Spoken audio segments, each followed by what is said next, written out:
forever. All right, good afternoon. Thanks for accommodating the change. First of all, we'll revisit the game on Sunday. Certainly after getting a chance to watch some film and getting a chance to evaluate, the game, really proud of the effort. The players' effort was outstanding. What I liked about our team was their preparation. They were very well prepared for the game itself. Look, you have to finish off games, and this was a classic case of, a game that's in the balance at 17-13 with 8 minutes and 36 seconds to go, and you can take it from there. We go 3 and out, don't execute offensively on that series, and they go 3 plays and a score. We come back and certainly are able to get a good drive down the field, have a chance to get a run out, and we don't execute it properly, but get it to a point where we have to settle for a field goal and tie the game at 20. And then,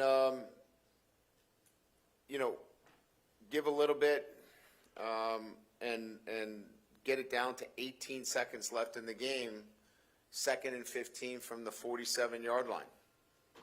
And, we're in cover 2, and they hit a whole shot and make a big play, and then the subsequent targeting call that puts them in, a great position, where we're then left with, do you let them score? Do you use your timeouts? I think in either situation,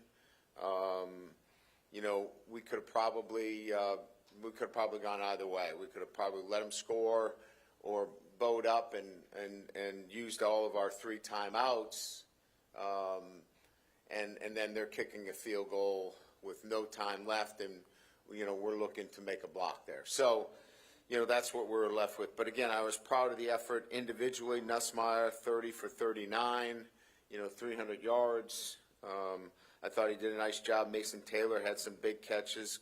Kyron Lacey obviously had the great first half. I already mentioned, he needs to touch the ball in all 4 quarters. Aaron Anderson, I thought, had a breakout game. He played with a great deal of confidence. It was nice to see that. Nice to see John Emery get some really big runs, and he's only going to get better coming off that knee surgery. Defensively, I thought we did some really good things, especially one of the things that was a difficult proposition for us last year was getting off the field. And, they were 3 of 9 on 3rd down situations. We created havoc at a high percentage, which we didn't do much of last year. I thought our secondary, our corners, did a nice job, PJ and Ashton in particular, battling and getting pass breakups. And Savion Jones, I thought, rushed the passer. He played with great effort and was disruptive. So, a lot of good things. Ramos with the 2 big field goals, it was loud in there, and I thought he did a great job once again. Aaron Burrell, as a true freshman coming in and having the touchbacks against a really talented return man. And I thought we did a really good job. Our punters really sacrificed their individual stats for positionally punting and putting the ball in a position where we could cover it. And indoors, you can blast that ball as far as you want, but then you got to go cover a very difficult return man. So I thought we were very efficient there. But, obviously what we learned is we've got to play with that sense of urgency for 4 quarters. We've got to finish games. And we've got to execute at a higher level and be much more disciplined. So, we've talked about it. We'll continue to grow in that area. And I'm excited to, get the page turned and get our team playing to win. And we've got another opportunity, and we do that against Nicholls State here in Tiger Stadium. 100th year of Tiger Stadium, and we're certainly going to be excited about that. We're very familiar with Nicholls State. They're a team that wins. 17 starters back from last year's team. Played La Tech really. I thought they did a great job. I mean, they had a number of turnovers, made it difficult for them all day. And it's a team that wins their conference championship. They're used to being in the playoffs. This is a defending conference champion. They know what it's like, and they look. They play up when they get a chance. They've beaten BCS opponents before. They beat Kansas in 18. So they know what they're doing. This is a well-coached football team. Tim does a really good job. This is a great opportunity for them, and so we'll have to be very well prepared, and I know our guys will be. And so we're excited about the opportunity to be home for our first game this year, and look forward to the challenge. So with that, we'll open it to questions. Coach, I understand the idea of, trying to lean on them a little bit late in the game, but did you feel like you took too much air out of the ball in the second half? Yeah, I mean, I think we could look at, everything that we did when you don't win a football game and say, maybe we could have pushed the ball down the field. I think I made it clear that, Kyron Lacey is arguably our best offensive player, and he didn't get a touch. So, I mean, I think that's clearly something that, Joe and I talked about, and he understands that. He's a smart guy. I mean, we need to get our best players the ball when it means the most. And so, we've got to be better there in making sure that our players get the ball. And if that means pushing it down the field, we got to push it down the field too. Hey, Coach, maybe just a quick injury report, one, and then two, just how do you feel like the defensive tackles, held up in game one? That was obviously a big talking point coming into the season. Well, the only disappointing news is Princeton Malbrew looks to have a serious knee injury. We're going to do a little bit more imaging on that today, but the initial imaging was not good, and so I think we'll have further. Owen would get to me here when I'm done with this press conference, but it was not good for a knee injury that happened on the kickoff that was returned after the penalty, which we've sent in to take a look at because it was what we thought was an egregious block in the back. That would be one injury. Kyle Parker, as you know, did not play very much. I think he had a UCL, which is, I guess, the ulnar nerve. Looks to have been an injury that he's going to come back from, but we just don't know how quickly. So we would consider him right now doubtful for this weekend, but we'll see how that goes. Those were the most significant injuries. I think everything else is, probable in terms of we've got some bumps and bruises that will show up on the injury report tomorrow, but nothing that would exclude them for the game. Hey, Coach. After the game, you said essentially that Miller Moss, I guess, outplayed Garrett Nussmeier. That's not what I said. I said that Garrett Nussmeier played pretty good, but Moss made some more plays at the end. Yes. So why do you believe that Moss? Because he won. Took an extra. They won. Okay. The winner of the game versus the guy that didn't win. So my comments were not to disparage Garrett Nussmeier. I just gave you his numbers. He was 30 for 39 for 300 yards and 2 touchdowns. My comments after the game were, how do you think Nussmeier played? I said, he played pretty good, but the other kid played pretty good too, and they won the game.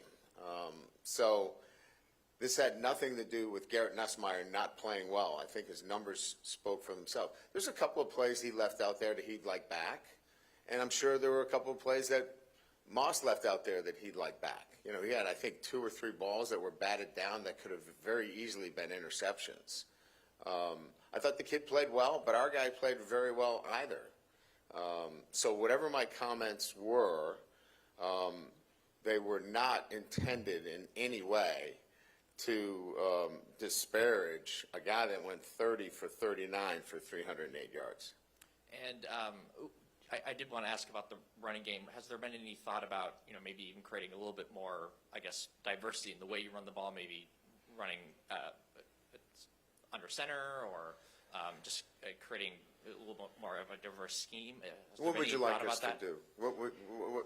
I'm just asking. We run counter, we run tackle pull. I think what you're really getting to is we have to be more efficient with our running game. And I don't know that it's a particular play, Koki, as much as where I sit and what I want is when it's third down and everybody knows you want to run it, let's be creative in running the football, but let's execute at a high level. And we didn't execute at the level we're capable of executing. Our O-line knows that, but we got to put our players in a good position. This is not just on our players. This is on coaching as well. But I don't know that it's a particular scheme as much as it is we've got to make sure that we're putting our guys in a good position. We can't be predictable, and I think that that's probably more than anything else what we got to make sure of, because we've got every running play under the sun. Whether we're running pull, whether we're running inside zone, outside zone, counter, toss to the outside, we ran all of those plays. We just have to be better when our best is needed in those tough situations, and we weren't in some instances, and we've got to be better. Hey, Coach Kelly, I know it's a long way from now, but how does the team handle the pressure knowing that they have to be nearly perfect to have a chance at qualifying for the college football playoffs? Yeah, that's not even something that we would consider. We're really focused on what our process is and getting back to that. Our guys prepare themselves as well as any team that I've had. Our preparation is outstanding. But preparation does not get you to win games. What gets you to win games is playing to win. And at times we did the things that you need to do to win. It's just you have to do them consistently. And we have to coach that way and we have to play that way. And as I said, USC is a much improved football team. Their quarterback played very well. They had, obviously a really good plan, and the game was tied with 18 seconds to go. We need to finish. We need to make a couple more plays late in the game and finish. I thought we started well. I thought our attention was really good, our effort and enthusiasm, but you got to finish these games off.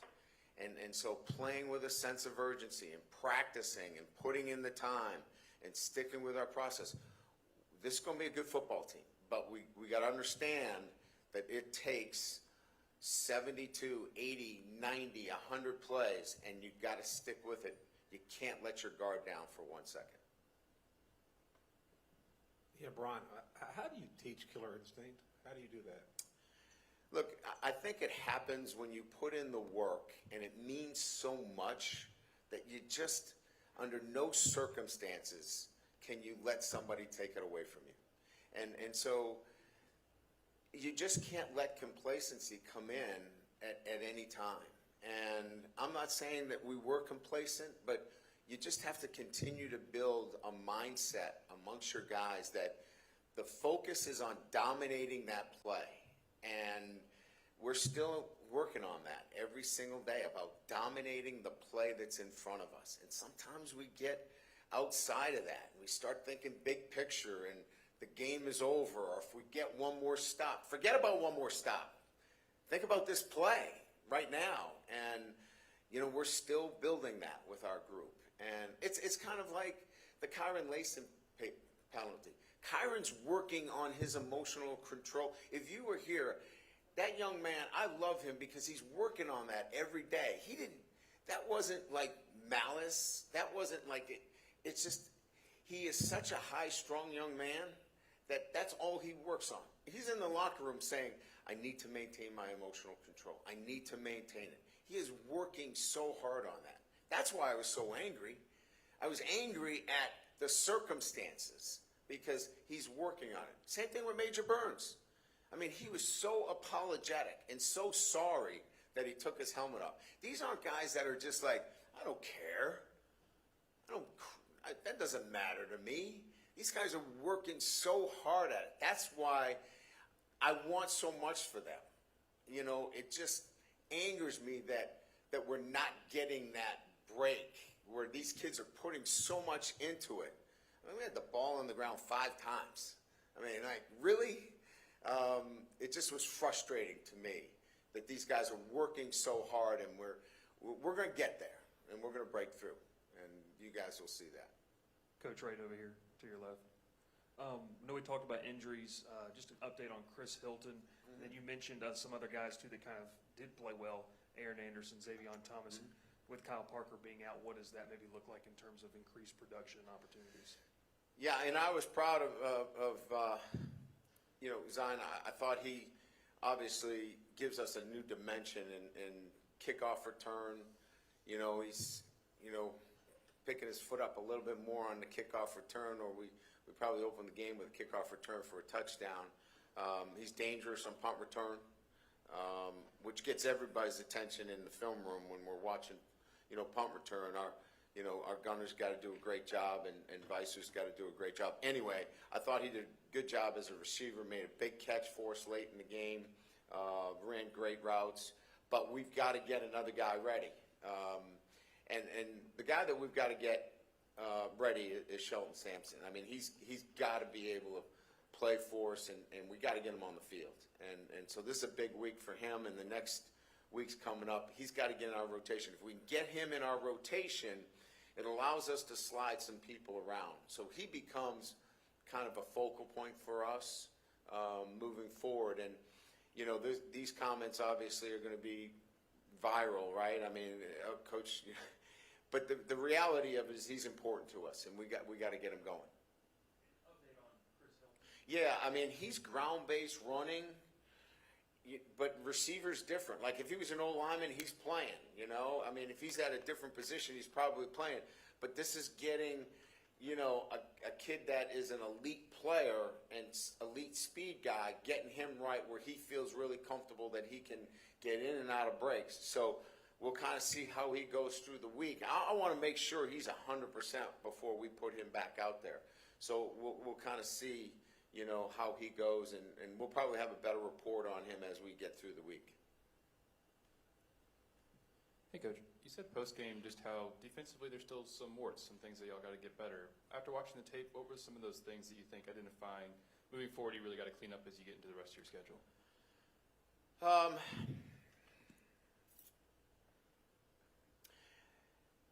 I could talk about the things that I really liked. First, we got really good play from our defensive tackle position. Very consistent play. We got depth play at the defensive end position. Really good play there. I liked our linebacker play, and I liked our corners. We've got to get more production at the safety position. It's got to be better for us. So production there is key for us moving forward. I would say that's the area that we need to see more production from.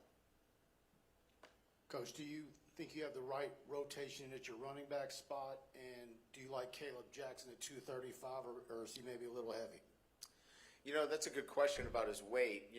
We looked at it, and his conditioning level is outstanding. He was not at that. He was about 235 in the spring. We thought he was too heavy because he wasn't able to maintain a high level of workload. And all through the summer and camp, his workload was outstanding at 235. And he was hitting 21.5 in terms of speed. So, he's a physical back with 21. We were like, let's go. So we feel like we've hit the right weight with him. In terms of rotation, I don't know that we have one. I think we have to continue to let this thing play out. Obviously, John did a lot of really good things. Josh does a really, nice job in the things that we're asking. I think what we're down to is, it's John continues to play. He's coming off an ACL. You're going to see him get better and better, and I think he just adds to the strength of the group. But I also think we got to find ways to accentuate the strengths of each one of these backs. They're not all inside zone runners. They're not all guys that run a particular play well, and I think that that's what we're kind of navigating now. I'll preface by saying I understand risk reward, but just could you expand on your philosophy of when you win the toss, taking it first, and then staying aggressive and going for it on fourth down when you have a chance? Yeah, so, part of it obviously is the analytics play a role in it. So going forward on, 4th and 3, the analytics gave us a high percentage there of scoring a touchdown. So that was one of the reasons there for going for it. In terms of receiving the kickoff, that is a personal preference of scoring first. The team that scores first has a higher percentage of winning games. So I've always carried that philosophy with me throughout my career of wanting to go on offense first. Now, I know a lot of people want to defer, get the ball in the third quarter, and I totally understand that, and there's certain situations that I would do that in wanting to put our defense on the field first. But I felt like our offense was the group that I wanted to see first, and so that's why we made that decision. Had nothing to do with the analytics in that situation. Does that answer the question? Yes. Ryan, I know football scheduling is not something that is not a train that stops easily, but is it time to look at how you guys open the season, maybe with a week 0 game, or maybe with someone that's not a ranked team? And I know you got Clemson home and home the next 2 years, and you probably can't do anything about that, but in the future. I don't think so. I mean, look, we're going to be a better football team. I wanted to win the game. Our whole state wants to win the game. Everybody that follows LSU wants to win the football game. But we're going to be a better football team because of what happened. It would have been better if we won the game. Our margin now is a razor-thin margin when you lose a football game like this. But, we're developing a football team, and this was important. I understand that. But we're going to be better as a football team going into week 2. We know a lot more about our football team. We know about what we need to do better as coaches, and as a development of a football team. I don't necessarily think the opener winning it 73-0 gives you much benefit. You go into week 2 with a lot of questions about who you are. I got a good feeling about this football team. This is going to be a good football team. We got some work to do, but we're going to get this team to the point where we're balanced in all 3 phases. We're going to complement. We did not complement very well, but when we complement each other offensively and defensively, it's going to be a good football team. Ryan, how do you think the offensive line did, and DJ in particular, with his first time with that group? I thought DJ played very well. I've really liked his communication. We had the one time where he moved the ball, but overall, snaps were really good for his first time in there. It was really loud, louder than I thought it would be in those situations. So given the circumstances of his first start, the D lineman over him was pretty stout, and he handled the guy on his nose a lot. That is a lot for a first-time starter, and I thought he handled himself. We put him in some tough positions too, and we learned from that we have to be better in terms of what we asked him to do. I think offensive line, they were outstanding in protection. I mean, really, really good. I think there's some things that we would like to do better schematically up front, and they'll be better for it, but it's a good unit. It's a really good unit. With John Emery in the running game, what was he able to do in the second half that sort of unlocked the running game for a second there? Is it something about his style? I'm just curious about that. Well, I think a couple of things. I think first of all, as the game kind of wore on, we were getting a little bit more coverage. Early on, we got a lot of bare front, aggressive fronts, a lot of man coverage, a lot of loaded boxes, tougher looks.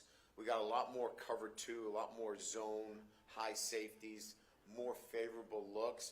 And then he's got good vision in the hole. John, his strength is his vision. I know he's a big back and we see him as this battering ram kind of guy, but John's got really good vision. And the thing that he needs to continue to develop is the strength in the lower body.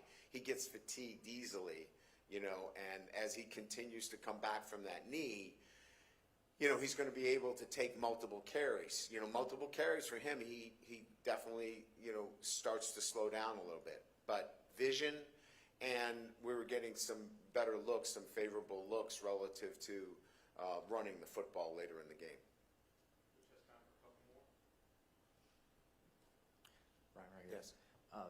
First time out, but what did you make of Blake's utilization of Harold Perkins, and what did you like about what you've seen on film? Are there some things that you'd like to see improve or maybe a little different?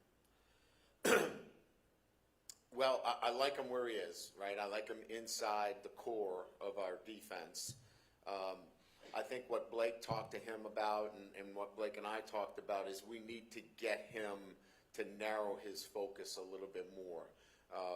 And when I say narrow his focus, he has a tendency that he wants to do a little bit too much. He's so eager to want to make plays because we put him in that playmaker position, so much. When you work in the kind of areas that he works, your focus has to narrow down a lot more. And so continue to work on narrowing his focus, getting his eyes trained in a different way will be the big improvement we see from week 1 and week 2. And I know you've heard this cliche tons of times, but the team's biggest improvements are made from week 1 to week 2. And I'm going to say that you're going to see a huge improvement now that he's played in the box in a game, and we can get his focus narrowed and get his eyes to where they need to be. His eyes were like that, and they need to be so much more focused. Once we get that, it's going to be a bit of a different look, and I think that's going to help him immensely. You touched on Mason Taylor, just how pivotal he was and can be this year, and I also saw you rolled out the 3 tight end set. What do you like about that look? Well, I thought Mason played very well. I mean, we need to continue to develop his blocking in space. We want to continue to do that because he's going to get some opportunities in space to block for us. But he caught the ball well. He ran after the catch. That's huge for us. So he's going to be a very, very big weapon for us. 2 and 3 tight ends, that package needs to continue to grow. We have to be able to use it as an offensive weapon as well. We can't just put 2 tight ends on the field and say, we're running the ball. It's got to be 2 tight ends, 3 tight ends on the field, and we've got to have some spacing and some vertical throws and things of that nature. So that's growing, and that has to grow here over the next, month or so. Great. Thank you.